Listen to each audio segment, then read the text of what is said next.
안녕하세요, 빵형입니다. 오늘 댓글에 그런 내용이 있어요.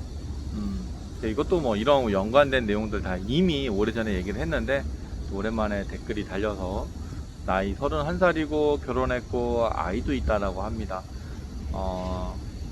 이 댓글을 단 구독자분이 빅데이터였나? 빅데이터 뭐 이쪽에 뭐 국비학원을 다녔나봐요. 그런데 그 국비학원에서 객체지향까지 다 공부를 하고 앞으로도 계속해서 뭐 이것저것 뭐였더라? 하도도 배워야 되고 또 이렇게 하여간 빅데이터 관련된 그런 기술들 더 배워야 돼요. 근데 객체지향을 배웠는데 이해가 하나도 안 된다. 그리고 정보처리 기사 필기 합격했고 필기 합격한 거는 의미 없어요. 자격증이 있냐 없냐를 따지는 거지 필기 합격했다 아무 의미 없습니다. 따야 돼요. 그리고 SQLD 곧 시험 준비할 거다라고 하는데 SQLD 있으면 좋고 없으면 없어도 크게 그런 건 없어요. 있으면은 더 혜택이 있을 뿐이지 기회가 더 좋거나 그런데 이 친구가 이제 하도 이런 거 공부하기보다는 자바를 공부하고 JSP 서블릿을 공부하고 이거 주변에 사람이 없어요. 공원인데 사람이 없어요. 그래서 마스크는 내리고 얘기를 할게요. 자바를 공부하고 JSP 서블릿을 공부한 다음에 스프링을 공부하려고 한다. 이렇게 해도 되냐라고 물어봤어요. 이미 경력자분들은 다 알 거예요. 일단 자바 객체지향 중심으로 많이 공부를 해야 돼요. 물론 스프링을 더 공부를 하겠다 할 거면 람다 스트림까지 잘 공부해야 됩니다. 객체지향에다가 람다 스트림 인원까지 공부를 해야 되고요. 그리고 JSP보다는 HTML, CSS, 자바스크립트를 더 공부를 하라고 얘기를 해주고 싶고, 그리고 jQuery까지 당연히 필요해요.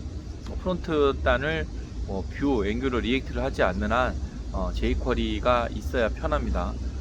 그렇게 준비를 한 다음에 그 다음에 스프링을 공부를 하셔야 돼요. 스프링을 공부할 때 스프링 부트까지 다 공부를 해야 되고요. 그 다음에 오라클까지 공부를 하게 되면 이제 포트폴리오가 나올 수 있습니다.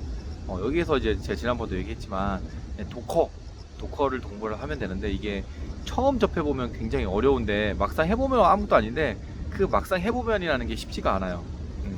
쉬운 건데 막상 처음 접하면 되게 어렵죠. 이해도 안 되고. 아무튼 도커는 알면 좋고 몰라도 상관은 없어요. 어차피 신입사원들한테 그거를 시킬 일은 없으니까. 그런데 앞에 아까 JSP를 공부를 하겠다라고 했는데 제가 JSP를 따로 언급을 안 했어요. 왜냐면 이제 스프링 부트 같은 경우는 이제는 JSP를 쓰기보다는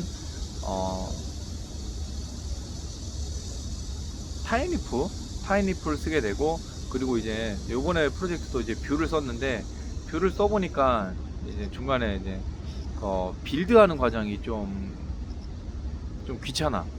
한 줄을 고쳐도 빌드하는데 좀 약간 시간이 걸리는데 예를 들어 20초가 걸린다라고 하면 10초가 걸리든 그 10초가 굉장히 길게 느껴져요. 이거 한 줄 수정했는데 요거 다 컴파일 해야 돼 다시. 그러니까는 이게 굉장히 짜증이 나더라고. 그래서 뷰 어쨌거나 이런 식으로 뷰를 쓰게 돼요. 그러니까 JSP 쓰는 일이 점점 줄어들어요. 그리고 JSP를 쓴다고 해서 리퀘스트 리스폰스 이런 거를 쓸 일이 없어. 거의 서버에서 어떠한 결과를 다 넘겨주고 그걸 받아서 처리를 하기 때문에, 그래서 타임리프나 기타 머스테치 이런 코드들을 쓰게 되는 거죠. 굳이 JSP를 안 써도 충분히 문제가 없고요. 그리고 최근에 굳이 JSP의 특징, 장점들을 특히 많이 써본 것도 없어요. 그래서 JSP의 입지가 많이 줄어든 것 같아요. 그래서 타임리프라든가 머지대치 아니면 뷰JS, 리액트 이런 것들을 쓰는 게 있기 때문에 지금 말한 것들은 전부 다 JSP가 아닙니다. 그래서 굳이 JSP를 공부하라는 얘기는 안 할게요. 여유가 되면 내가 취업 준비하는 데 있어서 여유가 되면 그때 공부를 해도 늦지 않습니다. 그렇기 때문에 JSP랑 서블릿을 굳이 공부를 하라는 얘기를 안 한 거예요. 그러니까 제일 먼저 이렇게 공부를 하세요. 일단 빵강의 실전 자바를 사. 그래서 자바를 먼저 공부를 해. 그 다음에 오라클을 공부하면 좋을 것 같아요. 그 다음에 오라클을 공부를 한 다음에 그 다음에 HTML, CSS, 자바스크립트를 공부를 합니다. 그 이유는 뭐냐면 HTML, CSS, 자바스크립트를 먼저 공부를 하면 이게 잊어버려, 나중에 할 때 되면. 그래서 이걸 스프링하기 바로 전에 HTML, CSS, 자바스크립트를 공부하라고 얘기를 하고 싶어요. 그래서 자바 기본 문법을 공부를 한 다음에 오라클을 공부를 하고 그 다음에 계속 이어서 얘기를 할게요. 지금 옆에 흡연자가 있어서 잠깐 자리를 이동했어요. 갑자기 흡연자가 와가지고 그래서 마스크 다시 썼었고, 그리고 또 사람이 없어. 지금 딱 봐도 알죠? 중간에 홀이에요. 여기 홀 뻥 뚫려 있어요. 뒤에는 사람이 있을 수가 없어. 그리고 어쨌거나 또 사람이 없습니다. 그래서 마스크 또 내렸고요. 이어서 얘기를 할게요.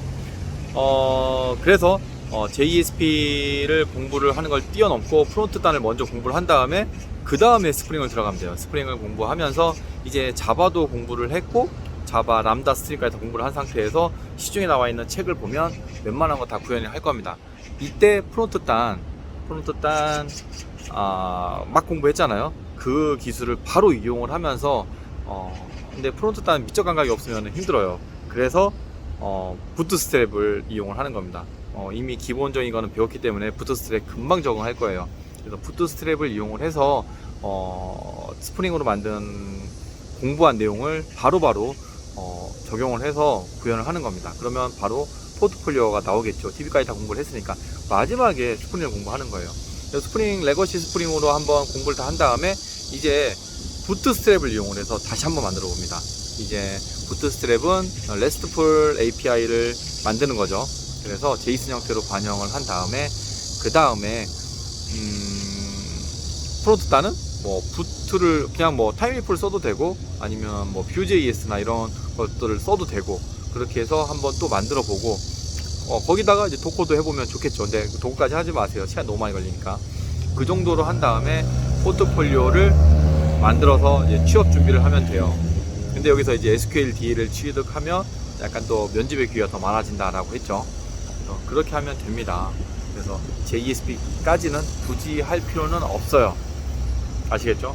그렇게 해서 취업 준비를 하시면 지금 사람들 많이 뽑고 있으니까 준비를 한번 해보세요.